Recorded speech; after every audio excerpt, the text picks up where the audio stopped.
Trisha and नेफोलिपाई kiss भनेर still आउँछ ये फंस गया C So did we really kiss there on the show? बेटा मन में लड्डू फूटा Do you like त्यो के इङ्ग्लिस बोलेको थियो लाइक केही बुझिन मलाई फेरि सोमा जुन इङ्ग्लिस बोलेको थियो नि मलाई त्यतिखेर चाहिँ त्यस्तो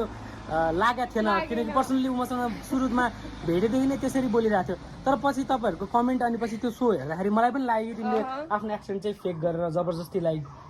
अर्कै देशको एक्सेन्ट जस्तो निकाल्न खोजिरहेको थियो सो त्यो के हो त्यसको बारेमा प्लिज एक्सप्लेन त्यो कुरा कस्तो हुन्छ भनेपछि अब कसरी एक्सप्लेन गर्नुलाई बाहिर बसेर अब हुन्छ नि सबैसँग त्यही एक्सेन्टमा हुन्छ नि डिफ्रेन्ट ल्याङ्ग्वेजमा कुरा गरिन्छ होइन अनि त्यसपछि आइहाल्यो नेपाल आयो नेपाल आएर फेरि सोमा जानु पर्यो कुरा गर्दा गर्दा अनि 1-2 बोतल हानेपछि त त्यस्तै हो होइन हानेपछि